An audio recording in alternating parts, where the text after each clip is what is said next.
اللہ اکبر اللہ اکبر اللہ اکبر اللہ اکبر لا الہ الا اللہ واللہ اکبر واللہ اکبر وللہ الحمد انہ وحدہ صدق وعدہ نصر عبدہ حزم الاحزاب وحدہ لا الہ الا اللہ ان اللہ وملائکتہ یصلون علی النبی یا ایھا الذین آمنوا صلوا علیہ وسلموا تسلیما۔ سیدی رسول اللہ نے قیامت تک آنے والے تمام واقعات کو مسلمانوں کو پہلے سے ہی ان کے بارے میں آپ نے خبردار فرما دیا تھا، بشارتیں عطا فرما دی تھی، خبر دی تھی، روحانی انٹیلیجنس دی تھی۔ اور اس میں حکمت کیا تھی؟ کیوں سیدی رسول اللہ نے اپنی امت کو قیامت تک آنے والے واقعات کے بارے میں پہلے سے آگاہ فرما دیا؟ کیا وہ اس لیے کہ مسلمان اس کو سن لیں، جان لیں اور ہاتھ پہ ہاتھ رکھ کر بیٹھے رہیں، یا اس لیے کہ اپنے زمانے کے حالات کے مطابق جب وہ بشارتیں اور خوشخبریاں اور وہ خبریں اور وہ نصیحتیں تمہارے سامنے آئیں تو تم اس کے مطابق اپنی حکمت عملی بناؤ اور اپنے آپ کو منظم کرو اور ان خطرات کے جواب میں ایمان کو زیادہ مضبوطی سے پکڑو؟ ظاہر بات ہے کہ سیدی رسول اللہ نے یہ سب کچھ، ساری خوشخبریاں، قیامت تک آنے والے سارے واقعات، ساری روحانی انٹیلیجنس اس لیے نہیں بتائی تھی کہ اس کا کوئی فائدہ نہیں ہے، یہ صرف تمہارے مزے کے لیے اور تمہاری معلومات کے لیے تمہیں دی جا رہی ہے۔ یہ تمہیں اس لیے بتایا گیا تھا کہ تم اس کے مطابق اپنی حکمت عملی کو بناؤ۔ یہ تمہیں اس لیے بتایا گیا تھا کہ جب تم ان واقعات کو دیکھو تو دکھ اور پریشانی میں آ کر ہاتھ پاؤں توڑ کر مایوس ہو کر ختم مت ہو جانا، بلکہ یہ جان لینا کہ یہ سب کچھ اللہ کی حکمت میں تھا، یہ لکھا گیا تھا، اس نے ہونا تھا، تاکہ تمہیں ان خطرات سے آگاہ کیا جائے کہ جو آنے والے ہیں، تاکہ تم اپنی تیاری کر لو۔ جو کچھ ہونے والا ہے سیدی نے پہلے بیان فرما دیا ہے۔ ان ہیرے اور موتیوں کو جو سیدی نے بیان فرمایا تم نے جوڑ کر صرف تصویر بنانی ہے کہ تمہیں سمجھ میں آئے کہ اس کی کیا حکمت ہے۔ بہت جگہ پہ سیدی نے صاف کھل کے بات بیان فرمائی، بہت جگہ آپ نے اشاروں میں بات فرمائی، بہت جگہ آپ نے خاموشی اختیار فرمائی۔ جہاں کھل کے بات بیان فرمائی وہ بالکل واضح ہے کہ تمہارے سامنے آپ نے راستہ بتا دیا ہے کہ تمہیں خبردار کیا جا رہا ہے۔ سیدی نے دجال کے فتنوں سے پوری قوم کو اچھی طرح آگاہ کیا، بلکہ فرمایا کہ کوئی نبی ایسا نہیں گزرا جس نے دجال کے فتنوں سے اپنی قوم کو نہ آگاہ کیا ہو، نہ ڈرایا ہو۔ آج جو کچھ ہماری آنکھوں کے سامنے ہو رہا ہے، ایک ایک بات سیدی نے اپنی احادیث مبارکہ میں بتائی ہوئی ہے، اور علماء نے اور مسلمانوں نے صدیوں زمانہ آخر کی احادیث میں ان کو جمع کیا ہے۔ بہت سی باتیں تھیں جو مسلمانوں کو سمجھ نہیں آتی تھیں 1400 سال، اس دور میں سمجھ میں آئی ہے، کیونکہ یہ وہ احادیث بیان کر دی گئی تھیں 1400 سال پہلے، لیکن تھی وہ اس زمانے کے لیے۔ 1300 برس تک مسلمان اس حدیث مبارکہ پر غور ہی کرتے رہے، حیران ہوتے رہے کہ یہ کیسے ممکن ہے کہ فلسطین کی سرزمین کے ہر پتھر کے پیچھے سے یہودی مسلمان گھسیٹ کر نکالیں گے اور اس کو قتل کریں گے۔ یہ کیسے ممکن ہے کہ اہل فلسطین تو ہمیشہ سے مسلمانوں کے پاس رہا، یہاں یہودی تو تھا ہی نہیں، اتنا طاقتور تو تھا ہی نہیں، اور اگر تھا بھی تو مسلمان کیوں قتل کریں گے اس کو؟ کیونکہ 1400 سال کی تاریخ میں مسلمانوں نے کہیں پوری دنیا میں اپنی کسی تہذیب میں کبھی یہودی اور عیسائیوں کا قتل عام نہیں کیا۔ صرف اس ایک حدیث شریف میں سیدی نے کتنا احاطہ کر دیا آج کی جغرافیائی سیاست کا۔ تمام مسلمانوں کو یہ بات بتا دی گئی کہ آخری زمانے میں تم دیکھو گے کہ اہل فلسطین میں یہودیوں کی بستی قائم ہو جائے گی، یہودیوں کی ریاست قائم ہو جائے گی، وہ ظالم و جابر ریاست ہوگی، وہ مسلمانوں پر ظلم کرے گی، اتنا ظلم کرے گی کہ مسلمان آخر میں تنگ آ کر کہیں گے کہ اس کے خلاف ہم نے جنگ کرنی ہے، اور گھسیٹ گھسیٹ کے ان یہودیوں کو بغیر کسی رحم کے پتھروں کے پیچھے سے نکال کر ذبح کریں گے۔ اب تمہیں سمجھ آئی اس حدیث کا مفہوم؟ اس ایک چھوٹی سی حدیث میں کتنی بڑی جیو پالیٹکس اور کتنی بڑی وار اسٹریٹجی بتا دی گئی کہ آنے والے دور میں کیا ہوگا۔ سیدی نے اہل فلسطین کے بارے میں فرما دیا تھا کہ میری جماعت، میری امت میں سے ایک جماعت ہوگی جو آخر وقت تک لڑتی رہے گی، اور دجال اور کفر ان کا کچھ بھی نہیں بگاڑ سکے گا سوائے ان کے کہ ان کو ذرا تکلیفیں پہنچائے گا۔ تو صحابہ کرام نے جب پوچھا کہ سیدی یہ جماعت کہاں ہوگی، آپ نے فرمایا بیت المقدس کے آس پاس۔ اب تو میں سمجھ آیا کہ سیدی کی حدیث سے کیا مفہوم ہے۔ اب پہلی حدیث کو دوسری حدیث کے ساتھ ملا، ساری آج کی جغرافیائی سیاست تمہاری آنکھوں کے سامنے آ جاتی ہے کہ فلسطینی مسلمانوں کی ایک جماعت بیت المقدس کے اطراف میں ایک یہودی ریاست کے خلاف لڑ رہی ہوگی، اور وہ اتنا ظلم کریں گے یہودی ان کے اوپر کہ بالآخر جب مسلمان تلوار نکالیں گے تو پتھروں کے پیچھے سے گھسیٹ گھسیٹ کے بغیر کسی رحم کھائے ان یہودیوں کو قتل کریں گے۔ سیدی نے تو صاف بیان فرما دیا تھا، لیکن 1300 سال مسلمانوں کو سمجھ نہیں آئی تھی۔ اور سیدی نے پھر یہ بھی فرما دیا تھا، آج ہم روتے ہیں نا مسلمان امت کہاں ہے، مسلمان امت کیوں نہیں مدد کر رہی، 1.5 ارب کی مسلمان امت نے فلسطین کے مسلمانوں کو کیوں تنہا چھوڑ دیا۔ سیدی نے یہ بھی فرما دیا تھا، آپ نے فرما دیا تھا کہ تم لوگ دنیا کی محبت میں، حب الدنیا و کراہیت الموت میں ایسے مبتلا ہو جاؤ گے کہ دنیا کی قومیں بھوکوں کی طرح ٹوٹ کر تم پر گریں گی جیسے دسترخوان پر گرتی ہیں۔ پورے مشرق وسطیٰ کی یہ نقشے انگریزوں کے بنائے ہوئے، انہوں نے ٹیشو پیپر کے اوپر، ٹوائلٹ پیپر کے اوپر لکیریں لگا لگا کر ملک بنائے تھے کہ یہ سعودی عرب ہوگا، یہ اردن ہوگا، یہ عراق ہوگا، یہ شام ہوگا۔ اس طرح بندربانٹ کی تھی ان صہیونیوں اور یہودیوں نے اور ان صلیبیوں نے مسلمان امت کی خلافت عثمانیہ کے توڑنے کے بعد۔ اور یہ بات بھی سیدی نے بیان فرما دی تھی کہ پہلے خلافت راشدہ قائم ہوگی، اس کے بعد ملوکیت ہوگی، بادشاہتیں آئیں گی، اس کے بعد مختلف دور ہوں گے، حکومتوں کے گزریں گے، کاٹ کھانے والی بادشاہتیں آئیں گی، اور اس کے بعد آخری دور میں پھر ایک مرتبہ خلافت الحمناج نبوہ قائم ہو جائے گی۔ اور سیدی نے وجہ بتا دی تھی، یہ جس دور میں آپ آج بس رہے ہیں یہ وہ کاٹ کھانے والی بادشاہتوں کا دور ہے۔ اس سے مطلب نہیں ہے کہ جمہوری حکومت ہے تو کہیں پہ ایک پارٹی کی حکومت ہے، تو کہیں 2 پارٹی حکومت ہے، تو کہیں پہ ایک بادشاہ کی حکومت ہے۔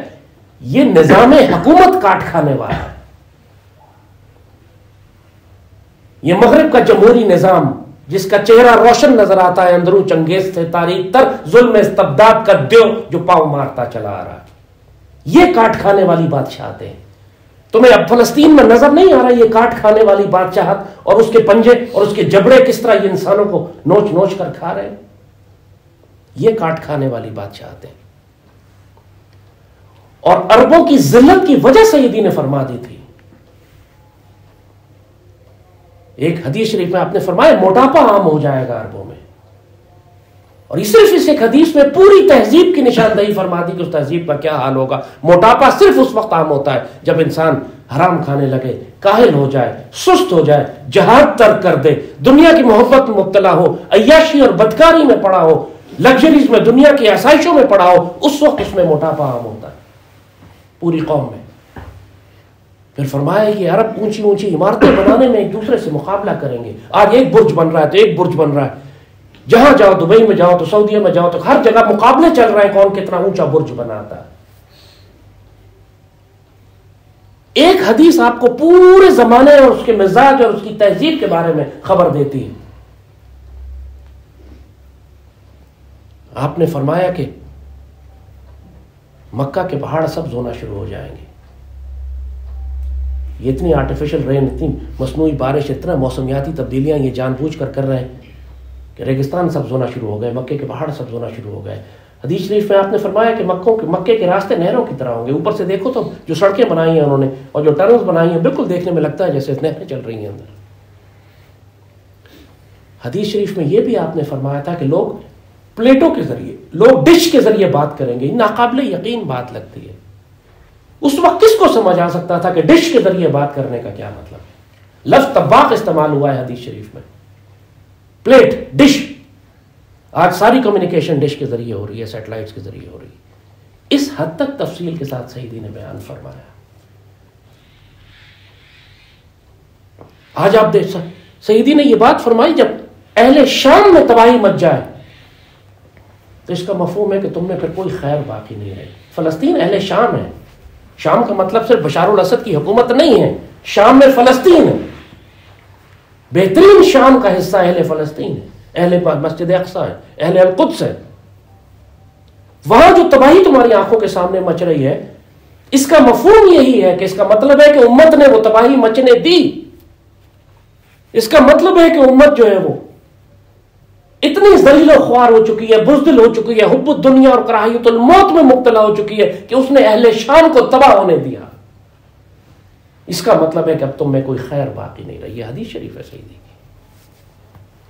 اس کا مطلب ہے کہ اب اس امت میں کوئی خیر باقی نہیں رہی۔ یہ سیدی نے بتایا تھا کہ جب اہل غزہ اور اہل فلسطین اس طرح قتل کیے جائیں گے، ان میں ایسی تباہی مچے گی۔ یہ اہل شام کا حصہ ہے۔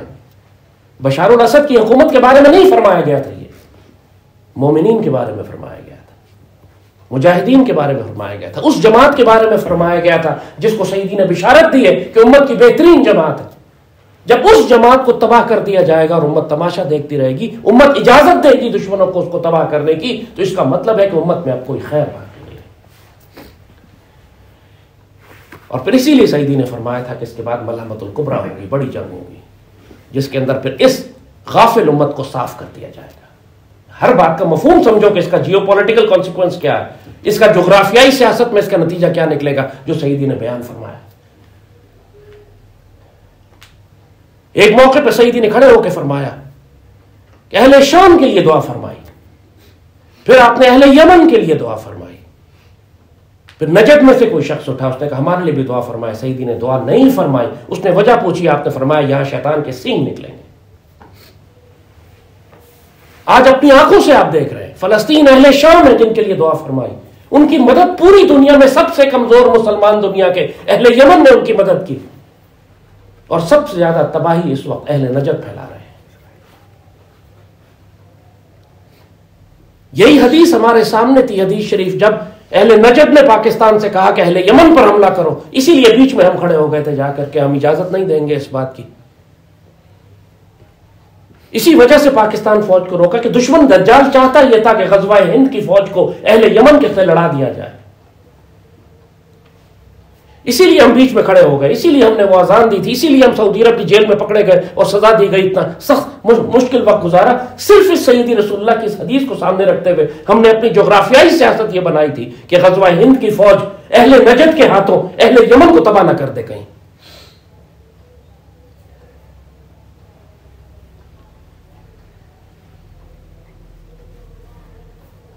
سیدی رسول اللہ نے اسی پاکستان کے بارے میں غزوہ ہند کی بشارت عطا فرمائی۔ آج اعتراض ہوتا ہے، ظاہر ہمیں بھی تکلیف ہے، ہم دیکھتے ہیں کہ کیوں ہماری قیادت اس طرح کر رہی ہے۔ آج پوری مسلم دنیا کی قیادت آپ کو نظر آ رہا ہے کہ اس وقت وہ حب الدنیا و کراہیت الموت میں مبتلا ہے۔ اسی لیے سیدی رسول اللہ نے بشارتیں عطا فرمائی تھی کہ مایوس مت ہونا، تکلیف ہوگی لیکن حوصلہ رکھنا، اللہ پہ امید رکھنا، جو کچھ سیدی نے فرما دیا ہے وہ ہو کر رہے گا، یہ قیادتیں بدل جائیں گی۔ یہ ہر ایک کو موقع دیا جا رہا ہے اپنا نصیب کمانے کا، ہر ایک کو موقع دیا جا رہا ہے اپنی قسمت اور اپنی نصیب کو درست کرنے کا۔ جو نہیں کرے گا اللہ اس کو تبدیل کر دے گا، کام تو اللہ اپنا کرا کر رہے گا۔ اگر یہ قیادت غزوہ ہند نہیں کرنا چاہتی تو اللہ اس کو تبدیل کر کے کوئی دوسری لے آئے گا۔ یہ قیادت اگر فلسطینیوں کی مدد نہیں کرنا چاہتی مسلم دنیا کی تو اللہ اس کو تبدیل کر کے دوسری لے آئے گا۔ یہ امت اگر مدد نہیں کرنا چاہتی اللہ اس کو تبدیل کر دے گا۔ ملحمۃ الکبریٰ میں کوا اڑتے اڑتے تھک کے گرے گا، لاشوں پہ گرے گا۔ کیا صرف یہ آپ کے خیال میں یہ لاشیں ساری کافروں کی ہوں گی؟ یہ مسلمانوں کی لاشیں ہوں گی۔ مسلمانوں کو آپ کے خیال میں اللہ نے پہلے کیا مسلمان ملت کو صاف نہیں کیا؟ ہلاکو خان کے ذریعے، چنگیز خان کے ذریعے، تاتاریوں کے ذریعے۔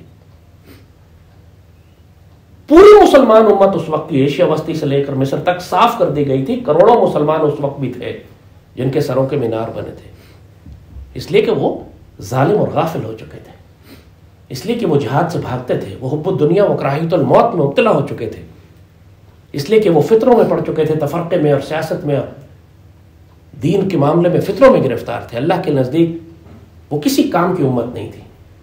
یستبدل القوم غیرکم ولا تضروا شیئا، وہ کہتا ہے میں بدل کے رکھ دوں گا، تم کچھ بھی نہیں کر سکو گے اللہ کا۔ اس نے یہی کیا، اسی صنم خانے سے پھر اللہ نے کعبے کے پاسبان نئے پیدا کیے، وہیں سے پھر اللہ نے عثمانی ترکوں کو اٹھایا، پرانی ساری فصل کاٹ دی، نئی فصل لگائی۔ اللہ کے نزدیک یہ بہت آسان ہے۔ جب سیدی رسول اللہ نے یہ بات فرمائی کہ دجال ایک ہاتھ میں جہنم اور ایک ہاتھ میں جنت لے کر آئے گا، جو دنیا کو دکھائے گا کہ یہ جہنم ہے اور یہ جنت ہے، تو تم دجال کی جہنم میں داخل ہونا، دجال کی جنت میں داخل نہ ہونا، اس کا مطلب ہے کہ سیدی آپ کو پہلے بتا رہے ہیں کہ اختیار آپ کے پاس ہوگا فیصلہ کرنے کا، فیصلہ آپ نے کرنا ہے، اختیار آپ کے پاس ہے، آپ کو نصیحت اور ہدایت پہلے دی جا رہی ہے، آپ کو آگاہ پہلے ہی دیا جا رہا ہے، آپ کو اسپرچل انٹیلیجنس دی جا رہی ہے، فیصلہ آپ نے کرنا ہے۔ اور یہ سب کچھ جو آپ کو بتایا جا رہا ہے، اس لیے نہیں بتایا جا رہا کہ آپ ہاتھ پہ ہاتھ رکھ کے بیٹھے رہے، ہاتھ پہ ہاتھ درے منتظر فردا ہو، یہ تو ہونا ہی ہے، ہم کیا کریں، یہ تو ہو ہی رہا، ہم کیا کر سکتے۔ یہ تمہیں اس لیے بتایا جا رہا ہے کہ تم اپنی سائڈ چوز کرو کہ تم کس جانب ہوگے، تم سیدی رسول اللہ کے ساتھ ہوگے یا تم دجال کے ساتھ ہوگے،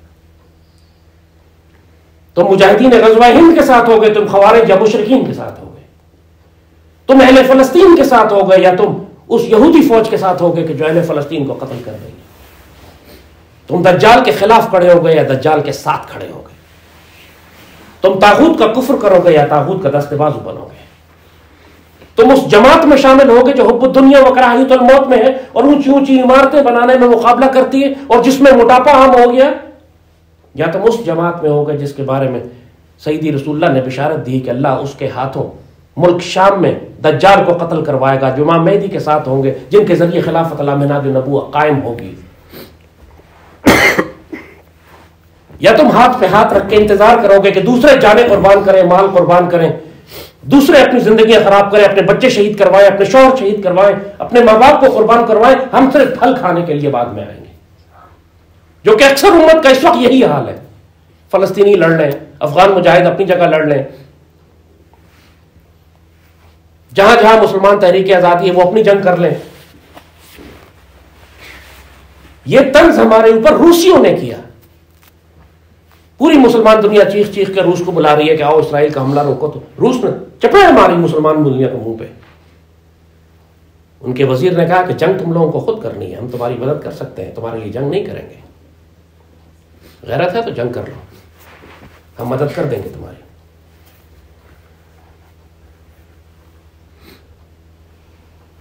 تو سیدی رسول اللہ نے جو کچھ آج دنیا میں ہو رہا ہے یہ پہلے بتایا تھا، جیو پولیٹیکل انٹیلیجنس ہے یہ ساری، اس کا تعلق اس فقہ سے نہیں ہے کہ تم نماز کیسے پڑھو، تو حج کیسے کرو، تو روزہ کیسے رکھو، یہ پوری جغرافیائی سیاست کی، جیو پولیٹکس کی، جیو اکنامکس کی انٹیلیجنس ہے جو سیدی نے بیان فرما دی تھی۔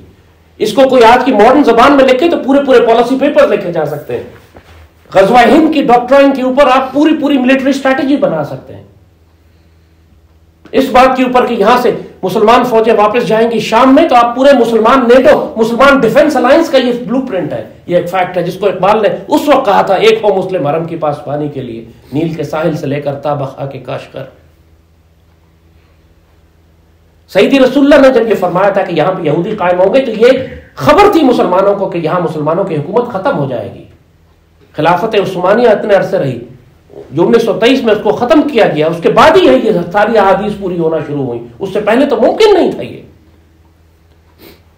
اس کے بعد بیلفور ڈکلیریشن آیا، اس کے بعد یہودیوں کو زمین دی گئی، اس کے بعد یہودیوں کو آباد کیا گیا۔ سیدی نے اگر یہ فرما دیا تھا، اس کا مطلب یہ تو نہیں ہے کہ تم ہاتھ پہ ہاتھ رکھ کے بیٹھو اور کہو یہ تو سیدی نے فرمایا تھا، ہو ہی جائے گا، یہ ہم کیسے روک سکتے ہیں، لڑنے کی کیا ضرورت ہے، یہودیوں کے ساتھ شامل ہو جاتے ہیں۔ مگر اسی جنگ کا انجام بھی تو آپ نے بتایا ہے، آپ نے جنگ کا شروع بتایا کہ اس علاقے میں یہودی آباد ہو جائیں گے، لیکن پھر جو انجام بتایا وہ بیچ کی ساری تاریخ بتا دیتا ہے کہ بیچ میں کیا ہوگا۔ کیوں مسلمانوں کو اتنا غصہ ہوگا یہودیوں پہ کہ ہم ایک ایک یہودی کو پتھر کے پیچھے سے گھسیٹیں گے؟ کیوں آج تمہارا دل نہیں چاہتا کہ کوئی یہودی تمہارے ہاتھ لگے، تم اس کو گھسیٹ گھسیٹ کے نکالو اور انتقام لو؟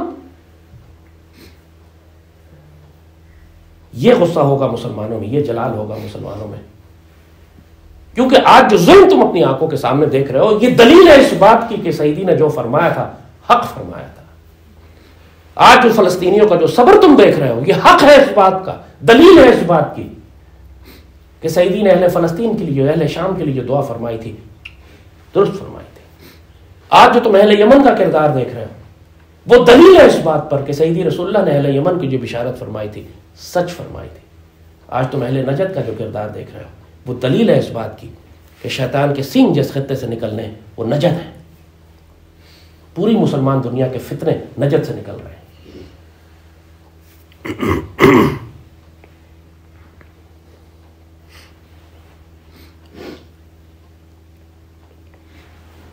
رسول اللہ نے یہ ساری باتیں تم کو صرف جیسے کہا کہ تمہاری معلومات کے لیے نہیں دی تھی، یہ پوری تمہاری زندگی کو پورا ترتیب دینے کے لیے، تمہیں یہ ہدایت اور نصیحت دینے کے لیے کہ اس گمراہی کے راستے میں تم دجال کی جنت میں نہ چلے جانا، جس کو وہ دکھا رہا ہے کہ یہ میری جنت ہے۔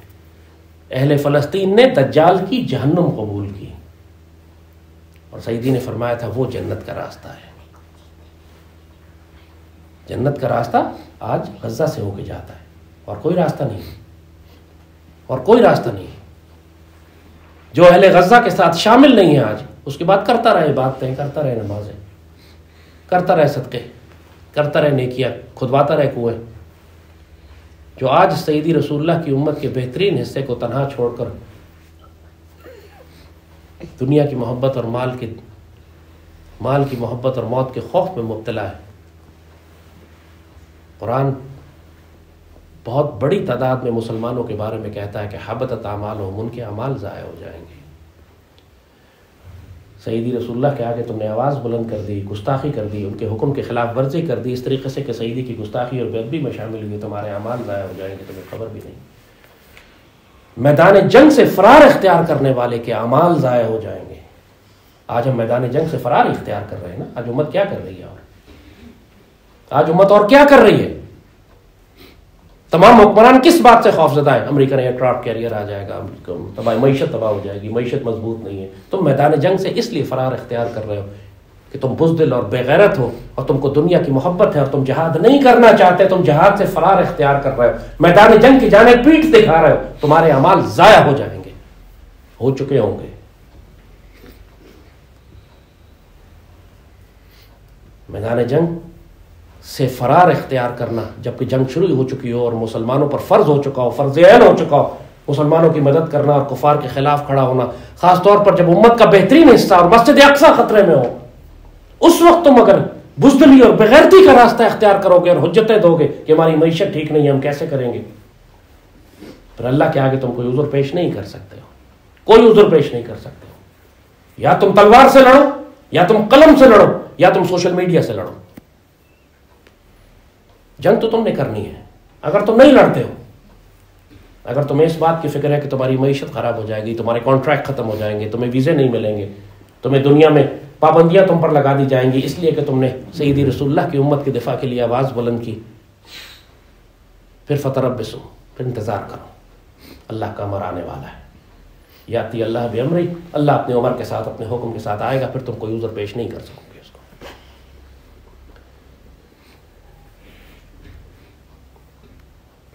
غزوہ ہند ہونا ہے، اسی پاکستانی قوم اور پاک فوج نے لڑنا ہے، بشارتیں سیدی نے دے دی ہیں، مگر یہ اختیار ہماری قوم اور حکمرانوں کے پاس تھا کہ تم آسان راستہ اختیار کرتے ہو یا مشکل راستہ اختیار کرتے ہو۔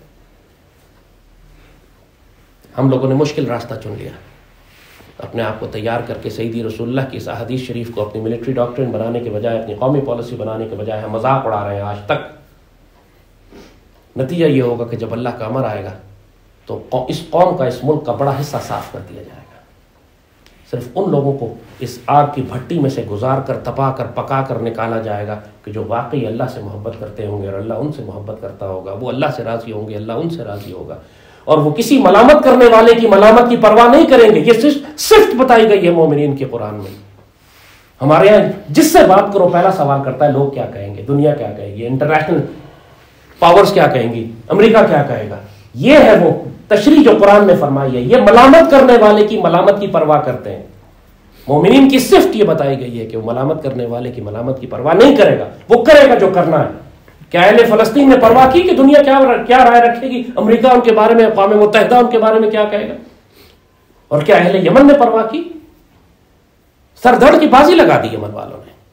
دنیا کی بڑی بڑی طاقتوں کو، اتنا سا یمن بیچارہ اتنے سالوں سے کھانے کو نہیں ہے، بھوکے مر رہے ہیں بیچارے۔ انہوں نے جنگ دیکھی ہے، وہ جانتے ہیں کہ بمباری کے نیچے رہنے کا کیا مطلب ہے۔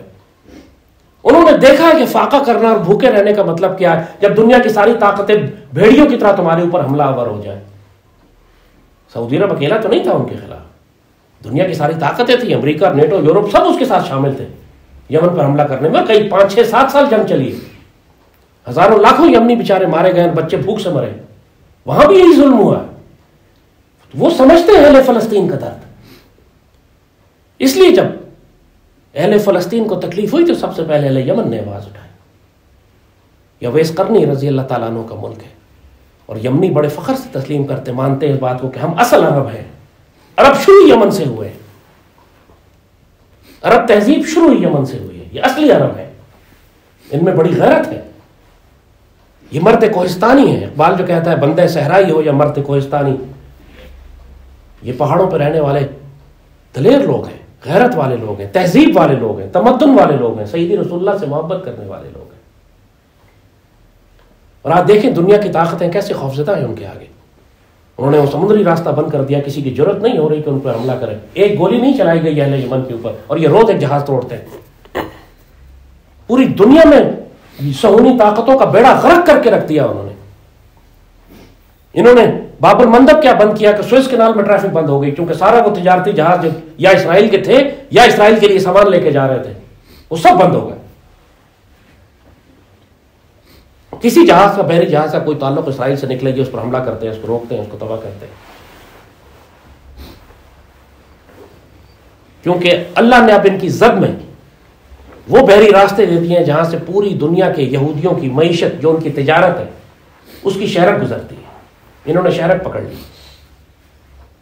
تم ہمیں مار بھی دو گے تو ہم تمہارا جہاز تو نہیں گزرنے دیں گے. اب یہودیوں کے لیے خدا ان کا باپ ہے. یورپ کی، اقبال نے جو کہا تھا، یورپ کی رگے جہاں پنجہ یہود میں ہے، اس طرح یہود کی رگے جہاں سود میں ہے، پیسے میں، مال میں. تم 4-5 یہودی کتے مار دو انہیں فرق نہیں پڑتا، لیکن ان کا مال لوٹ لو ان کو بڑی آگ لگتی ہے. ان کی تجارت تباہ کر دو، ان کا پیسہ لوٹ لو ان کو بڑی آگ لگتی ہے، کیونکہ یہ کام ہی پیسے اور سود اور تجارت پہ کرتے ہیں.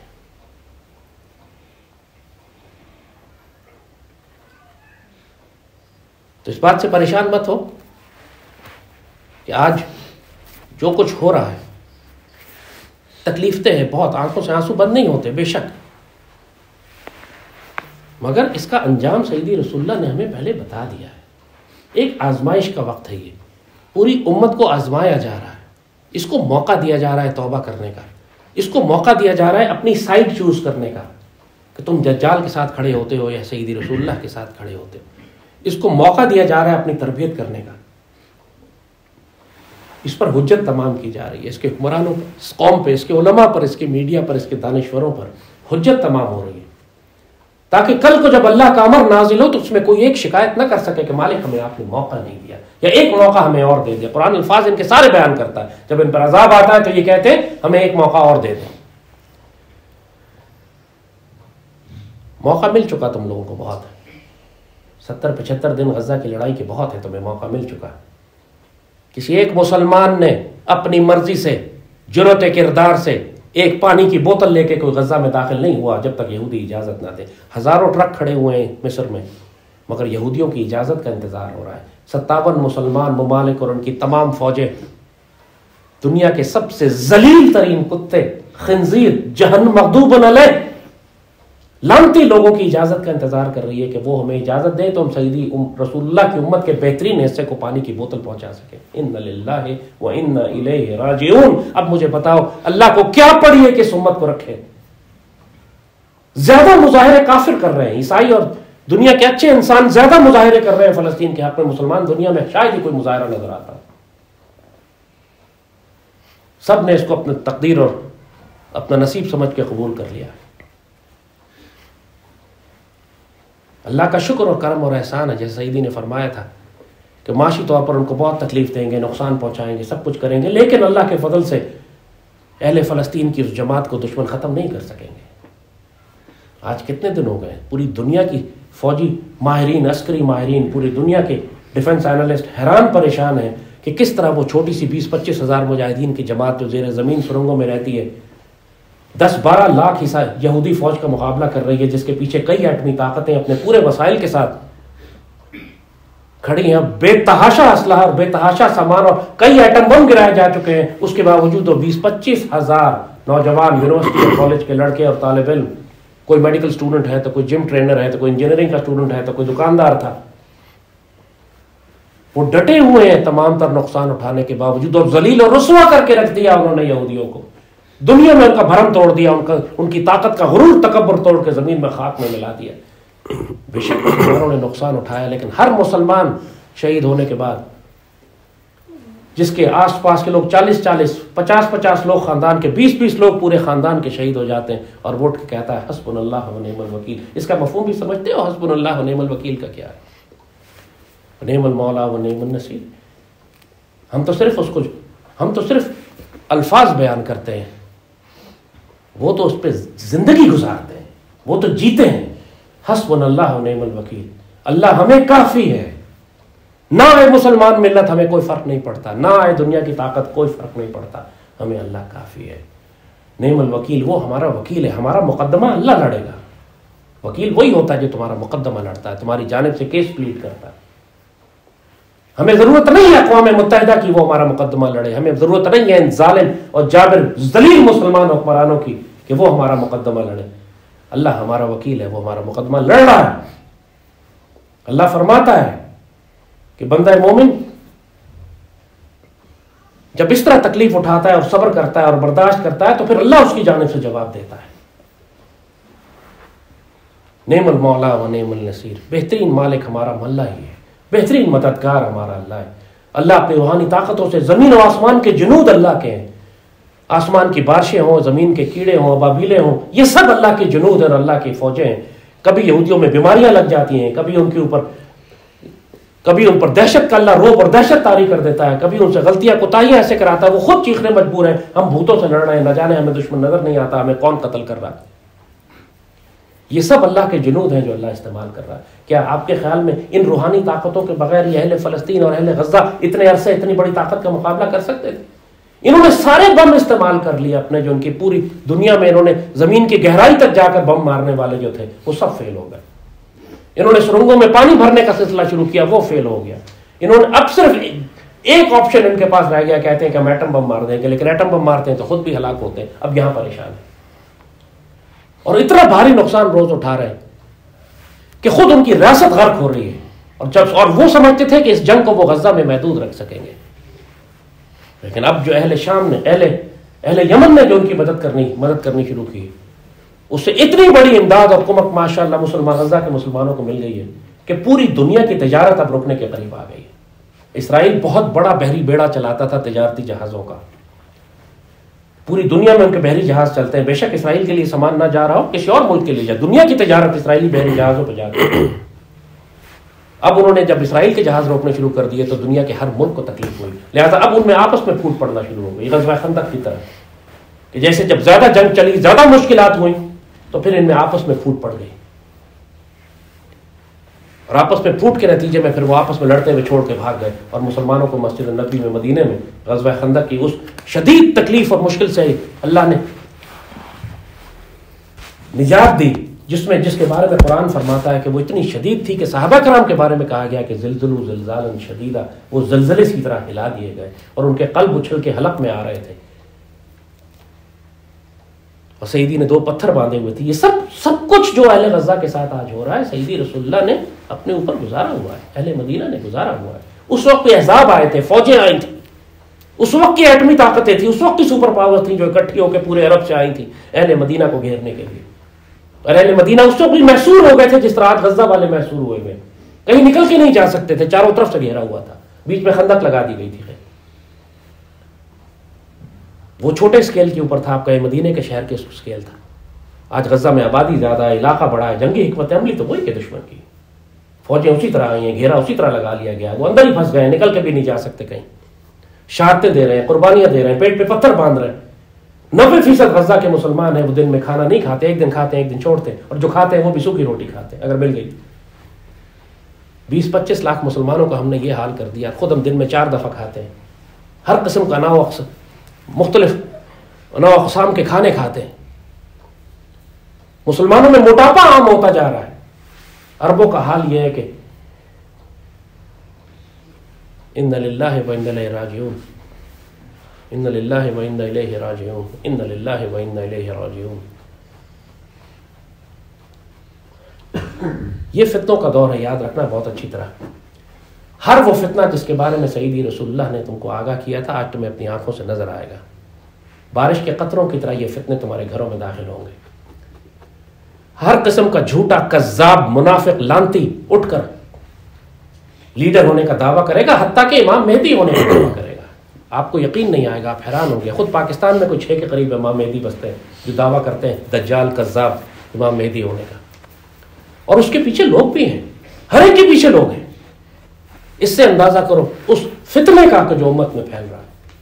1979 میں خانہ کعبہ پر جب قبضہ کیا تھا کچھ خوارج نے، تو وہ بھی امام مہدی ہونے کا دعویٰ کیا تھا کہ امام مہدی آ گئے، خانہ کعبہ میں ظاہر ہونے والے ہیں، خانہ کعبہ پہ قبضہ کر لیا حج کے بعد. وہی جو تمام احادیث تھیں کہ حج کے موقع پہ وہ ظاہر ہوں گے اور نظر آئیں گے، زبردستی ایک شخص نے دعویٰ کر دیا اور اس کے فالوور مل کے خانہ کعبہ پہ قبضہ کر لیا جب پاکستانی فوج کو بھیجنا پڑا تھا خانہ کعبہ کو آزاد کرانے کے لیے. اس کے بارے میں بھی سیدی رسول اللہ نے فرمایا تھا کہ جب وہ آخری وقت آئے گا اور اللہ تعالیٰ امام کے بھیجنے کا وقت ہوگا تو اس سے پہلے تمہیں ایک بہت بڑی تعداد میں جھوٹے امام مہدی ملیں گے. چونکہ میں دیکھ رہا ہوں کہ یہ فتنے کھڑے ہو رہے ہیں اور دیکھ رہا ہوں کہ ہر فتنے کے پیچھے لوگ لگ چکے ہیں، اس لیے تمہیں آگاہ کر رہے ہیں کہ جو امام مہدی ہونے کا دعویٰ کرے یا کسی کے بارے میں کوئی یہ کہے کہ وہ امام مہدی ہے، اس کو پتھر مارو، اس سے دور رہو، ورنہ تم اپنے آپ کو ہلاک کر لو گے. جس طرح آج یہاں پر ان علماء کی کثرت ہے کہ جو دجال اور اس کی ظلم کو جائز قرار دیتے ہیں اور مسلمانوں سے کہتے ہیں کہ جہاد ترک کر دو اور مسلمانوں سے کہتے ہیں کہ اہل فلسطین کی مدد نہ کرو، اسی طرح تم کو ایسے کذاب اور ایسے دجال اور ایسے فرعون اور ایسے منافق مسلمانوں کی صفوں میں ملیں گے جو ظاہر موٹیویشنل اسپیکر کہتے ہیں اپنے آپ کو، ظاہر علماء دین کہیں گے اپنے آپ کو، بڑی اچھی اچھی باتیں کریں گے. یاد رکھنا دجال کوئی منحوس شکل کا نہیں ہوگا. دجال کوئی ایسا نہیں ہوگا جس کو دیکھ کے تمہیں ابکائی آ جائے. وہ بڑی خوشنما انداز میں تمہارے پاس آئے گا. سعید نے جب یہ فرمایا کہ وہ دجال آ کے تمہارے سامنے ایک جو جنت رکھے گا وہ اصل میں جہنم ہوگی، تو وہ دھوکہ دینے والا ہوگا. اس کا کام ہی دھوکہ دینا ہے. دجال اسی لیے کہا گیا ہے اس کو کہ وہ دھوکہ دے گا. وہ ایسی باتیں کرے گا تمہارے دل کو لگیں گی جا کے، تم کہو گے یہ تو سچ کہہ رہا ہے. تم کہو گے کہ اس سے زیادہ سچ بولنے والا کوئی نہیں. ہماری قوم کی اس وقت حالت یہ ہے کہ ان کو بری طرح سے یہ لیڈر تلاش کر رہے ہیں کہ ہر زانی، بدکار، کذاب، منافق، دجال کا ایجنٹ ان کو اچھا لگتا ہے صرف اس لیے کہ ایک دو جملے وہ اچھے بول دیتا ہے، یہ اس کے پیچھے چل پڑتے ہیں. سیدنا علی نے جو فرمایا تھا اس قوم کے بارے میں کہ ہر اونچا بولنے والے کے پیچھے چلنے والے لوگ، جس نے ایک جلسہ کر دیا، ایک سٹیٹمنٹ دے دیا، ایک بیان دے دیا، نہ اس کا کردار دیکھتے ہیں، نہ یہ دیکھتے ہیں کہ اس کا اللہ، اس کے رسول صلی اللہ علیہ وسلم سے اس کا کیا تعلق ہے. چونکہ خود خالی ہیں لہذا یہ صلاحیت ہی نہیں ہے ان میں کہ یہ پہچان سکیں کہ یہ شخص واقعی مرد مجاہد ہے یا یہ زانی، بدکار، منافق، دجال کا ایجنٹ ہے جو تمہارے سامنے صرف جھوٹ بول کے، چرب زبانی کر کے، زبان چلا کر تم کو الو بنا رہا ہے. یہ فتنے بری طرح سے ہمارے گھروں میں داخل ہو چکے ہیں. ہر گھر کسی نہ کسی فتنے کا شکار ہے. ہر گھر میں آپ کو لوگ ملیں گے جو ایسے دجال کے ایجنٹس اور کذابوں کے پیچھے چل رہے ہیں جو صرف تم کو ہلاکت میں لے کر جائیں گے. سچ کی صرف ایک تشریح ہے کہ وہ تمہیں سیدی رسول اللہ کے پاس ادب سے، محبت سے اور پیار سے لے کے جاتا ہے کہ نہیں. اور دوسری تشریح یہ ہے کہ وقت کے اس دور میں جہاں جہاں مسلمان تکلیف میں ہے وہ ان کی مدد اور حمایت کے لیے اپنا سر دھڑ کی بازی لگاتا ہے کہ نہیں. غزوہ ہند ہو، غزوہ شام ہو، القدس شریف کی آزادی ہو، اگر کوئی شخص یہاں پر تم کو سر دھڑ کی بازی لگاتے سیدی رسول اللہ کی امت کا دفاع کرتے ہوئے ملے تو امید ہے کہ وہ ٹھیک راستے پر ہوگا. جو شخص تم کو زہریلے ٹیکے لگاتا ہوا نظر آئے، ورلڈ اکنامک فورم کے ایجنڈے پہ کام کرتا نظر آئے، تم کو جہاد سے دور کرے، تمہیں ذلت و خواری اور رسوائی کا درس دے، تمہیں غزوہ ہند سے دور کرے، تمہیں فلسطین اور القدس کی آزادی سے دور کرے، تمہیں اسرائیل کو تسلیم کرنے کا کہے، اس کو سمجھ جاؤ کہ یہ فتنے میں ڈوب چکا ہے، یہ ہلاکت میں پڑا ہوا ہے، اس سے دور رہنا. میں صاف بتا رہا ہوں، جو کہے 2 اسٹیٹ سولوشن فلسطین کا، سمجھ لینا وہ دجال کے لیے کام کر رہا ہے. جانے یا نہ جانے، جانتا ہو یا نہ جانتا ہو، احمق ہو یا دانا دشمن ہو، وہ دجال کے لیے کام کر رہا ہے. اس کے فتنے سے بچ کے رہنا. سیدی رسول اللہ نے ہمیں ضرور بتا دیا تھا یہ کہ فلسطین میں یہودیوں کی ریاست قائم ہوگی، مگر کہیں بھی سیدی رسول اللہ نے یہ نہیں فرمایا تھا کہ مسلمان اس کو قبول کر لیں گے. بہت سی باتیں جہاں سیدی خاموش ہیں، سعیدی نے حالات کے مطابق چھوڑ دیا ہے معاملہ، راز نہیں کھولے. مجھے پوری حدیث شریف میں کہیں یہ نہیں ملتا، اگر کسی کو ملے تو ضرور مجھے بتائیں کہ یہ حدیث کسی کی نظر سے گزری. مجھے کہیں تمام حدیث شریف میں یہ نہیں ملتا کہ مسجد اقصی گرائی جائے گی یا نہیں گرائی جائے گی، اور ہیکل سلیمانی کی تعمیر ہوگی یا نہیں ہوگی.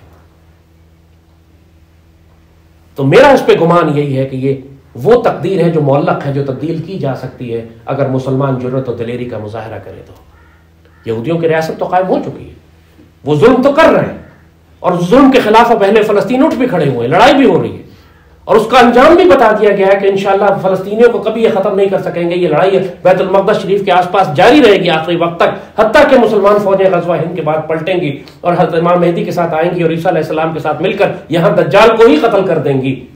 دجال اسرائیل میں ہوگا. مگر یہاں پر حدیث شریف مجھے نہیں ملی. کوئی ہو تو مجھے ضرور بتائے کہ ایسی کوئی حدیث شریف ہے کہ کیا مسجد اقصی شہید ہوگی، کیا مسجد اقصی کی جگہ ہیکل سلیمانی بن سکے گا. دشمنوں کا پلان ہے مگر کیا وہ کر سکیں گے؟ یہاں خاموشی ہے. مجھے ایسی کوئی حدیث شریف نہیں ملی ابھی تک. تو میرا گمان پھر یہی ہے، میرا انالیسس، میرا تجزیہ پھر یہی ہے، میری انسپریشن پھر یہی ہے کہ یہ وہ تقدیر ہے کہ جس کو ہم اپنے ہاتھوں سے، اپنی طاقت سے، اپنی اسٹریٹجی سے، اپنی حکمت عملی سے تبدیل کر سکتے ہیں. یعنی سعیدی نے چھوڑ دی ہے بات کہ اگر تمہیں ہمت ہے تو مسجد اقصی کو گرنے سے روک لو، ہیکل سلیمانی کو تعمیر ہونے سے روک لو.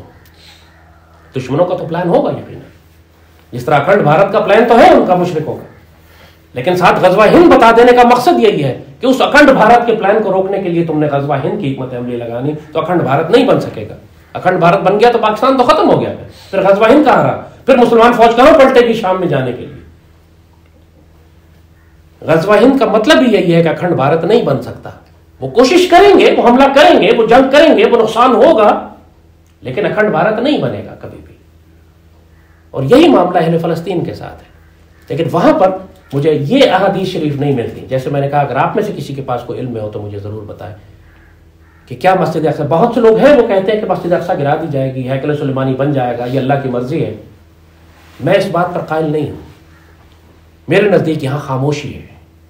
اگر یہ بات ہونی ہوتی تو سعیدی کھل کے بیان فرما دیتے کہ ایسا ہونا، جیسے آپ نے اسرائیل کے قیام کے بارے میں کھل کے فرما دیا تھا کہ اس خطے میں اسرائیل یہودی آباد ہو جائیں گے، اور آپ نے پھر اس جنگ کا انجام بھی بتا دیا کہ یہودیوں کو تم پتھر کے پیچھے سے گھسیٹو گے اور قتل کرو گے، اور اس سے پہلے وہ مسلمانوں پر اتنا ظلم کریں گے، اہل فلسطین پر. یہ سب کچھ سعیدی نے بتا دیا. مسجد اقصی کا مجھے نہیں ملا. تو مجھے امید ہے کہ انشاءاللہ مسجد اقصی شہید نہیں ہوگی، انشاءاللہ ہیکل سلیمانی نہیں بنے گا. لڑائی ہوگی، جنگ ہوگی، ظاہر ہے یہ جنگ آخری وقت تک چلنی ہے. آخری جنگ، آخری مارکا اہل فلسطین کے درمیان میں ہی ہوگا. لد کا مقام ہے، اسرائیل میں ایک ایئرپورٹ ہے لد کا، وہاں پہ دجال قتل کیا جائے گا. وہاں انہوں نے بہت بڑا ایئرپورٹ بنایا ہے، وہاں دجال فرار ہونے کی کوشش کرے گا، وہاں ظاہر جہاز میں بیٹھے گا، بھاگنے کی کوشش کرے گا، وہیں پکڑا جائے گا، وہیں مارا جائے گا. یہ سب کچھ سیدی رسول اللہ نے بیان فرما دیا. یہودیوں کو بھی پتا ہے، وہ ہمارا دین ہم سے زیادہ پڑھتے ہیں اور جانتے ہیں.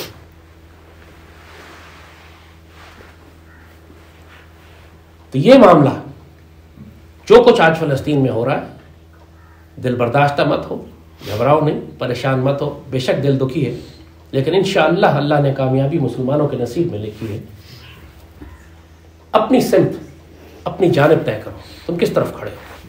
یہ نہ ہو کہ تم بد نصیب ہو جاؤ. اس وقت صرف وہی بچے گا کہ جو مجاہدین اور مسلمانوں اور سیدی رسول اللہ کی امت کے ساتھ ہے. جس نے شک ڈالا، جس نے بزدلی اور بغیرتی کا راستہ دکھایا، جس نے دجال کا ساتھ دیا، جس نے یہودیوں کا ساتھ دیا، جس نے 2 اسٹیٹ سولوشن کی بات کی، وہ ہلاک کر دیا جائے گا. صاف بات ہے. جس نے غزوہ ہند پر شک ڈالا، جس نے ہندو مشرکوں یہودیوں سے دوستی کرنے کی بات کی، ہلاک کر دیا جائے گا. یہ آخری وقت ہے. جنگ شروع ہو چکی ہے، فلسطین میں جنگ جاری ہے نا، جنگ شروع ہو چکی ہے. یہ جنگ پھیل کر عالمی جنگ بھی بن سکتی ہے. یہ اللہ کا فیصلہ ہے کہ عالمی جنگ ابھی بناتا ہے یا کچھ عرصے کے بعد کرتا ہے، لیکن یہی جنگ جو شروع ہو چکی ہے غزہ سے نکل کر اب یہ پورے خطے میں پھیل چکی ہے، پوری دنیا کو اس کی اب ضرب لگ رہی ہے. اور یہ جنگ پھیل کر عالمی جنگ بھی بن سکتی ہے. اور عالمی جنگ بن جائے گی، اس کے بعد پھر ملحمۃ الکبریٰ اور مسلمانوں کا قتل عام اور لاکھوں کروڑوں مارے جائیں گے. شکوہ نہ کرنا، کیونکہ یہ امت شاید اس قابل ہے کہ پھر اس کے ساتھ یہ سلوک کیا جائے، کیونکہ اہل غزہ کو جس نے ترک کیا اب وہ اللہ کے آگے کوئی عذر پیش نہیں کر سکتا. اللہ سے دعا کرتے رہو، ہر نماز میں ہر سانس پہ دعا کرو کہ مالک ہم کو اس جماعت میں شامل فرمانا جس کے لیے سیدی رسول اللہ نے بشارتیں عطا فرمائی، ہم کو اس جماعت میں شامل فرمانا جو غزوہ ہند کی جماعت ہے، ہم کو اس جماعت میں شامل فرمانا جو غزوہ ہند کے بعد جب مشرکوں کو زنجیروں میں لپیٹ کر لائے گی، اس کے بعد پلٹے گی اور شام میں سیدنا عیسیٰ علیہ السلام کے ساتھ دجال کو قتل کرے گی، اس جماعت میں شامل فرمانا جو یہودیوں کو پتھروں کے پیچھے سے گھسیٹ گھسیٹ کر قتل کرے گی، ہمیں اس جماعت میں شامل فرمانا جو مسجد اقصیٰ کی محافظ ہو، ہمیں اس جماعت میں شامل فرمانا جو سیدی رسول اللہ کے خلافت الہا منہاج النبوہ کو قائم کرے، ہمیں اس جماعت میں شامل فرمانا جو دجال کے خلاف لڑے، جو دجال کے فتنوں سے آگاہ رکھنا میرے مالک ہمیں ارنا الحق ورزقنا اتباع ورنا الباطل باطل ورزقنا اجتنابا، یا اللہ ہم کو حق حق دکھانا اور ہم کو توفیق اور اجازت دینا کہ ہم اتباع کریں اس کی، اور ہم کو باطل باطل دکھانا اور ہمیں اجازت دینا کہ ہم اس سے اجتناب کریں۔ یہ جو فتنے اٹھ رہے ہیں ہمارے گھروں میں میرے مالک ہمیں وہ نور عطا کرنا، مومن کی فراست دینا کہ ہم فتنوں کی حقیقت کو جان سکے۔ اللہم ارنا الحقیقت الاشیاء کما ہی، ہمیں چیزوں کی حقیقت ویسے دکھانا جیسی کہ وہ ہیں، نہ کہ جیسی وہ ظاہراً نظر آتی ہیں۔ ہمیں مومن کی وہ فراست دے جو اللہ کے نور سے دیکھتا ہے، کیونکہ اس دجال اور فتنوں کے دور میں اب کسی بات پہ آنکھوں دیکھی بات پر اعتبار نہیں ہے، کیونکہ اس آرٹیفیشل انٹیلیجنس کے دور میں چاہے تم ویڈیو دیکھو، چاہے تم تصویریں دیکھو، چاہے تم آواز سنو، سب فیک ہے، سوائے اس کے کہ جس پر اللہ نے فضل نہ کر دیا ہو وہ حق کو نہیں جان سکے۔ ایسا ایسا دھوکہ اور ایسا ایسا جھوٹ ہوگا۔ یا اللہ ہمارے اعمال ضائع نہ کروا دینا کہ ہم میدان جنگ سے بزدلی اور بغیرتی کا راستہ اختیار کریں۔ میرے مالک ہمارے اعمال ضائع نہ کرا دینا کہ ہم سیدی رسول اللہ کے آگے آواز بلند کریں، سیدی کے آگے بے ادبی اور گستاخی کریں۔ ہم کو باادب بندوں میں شامل فرمانا، انبیاء صدیقین شہداء اور صالحین میں رکھنا، اس جماعت میں رکھنا، اور رضی اللہ عنہ رضو عنہ، جس سے اللہ راضی اور وہ اللہ سے راضی۔ ذالک لمن خشی ربہ، یہ تحفہ ان کو دیا جاتا ہے جو اللہ سے خشیت کا اور محبت کا اور ادب کا راستہ اختیار کرتا ہے۔ میرے مالک آپ کا آسرا ہے، آپ ہمارے لیے کافی ہیں، حسبنا اللہ، آپ ہمارے وکیل ہیں، نعم الوکیل، آپ ہمارے مولا ہیں، پوری دنیا کی طاقتیں ہمارے خلاف ہیں، نعم المولا، اور ہم آپ سے مدد طلب کرتے ہیں دنیا کی دجالی طاقتوں سے نہیں، نعم النصیر، حسبنا اللہ و نعم الوکیل، نعم المولا و نعم النصیر۔ اللہم صلی وسلم وبارک علی سیدنا محمد وعلی آلہ وصحبہ وسلم۔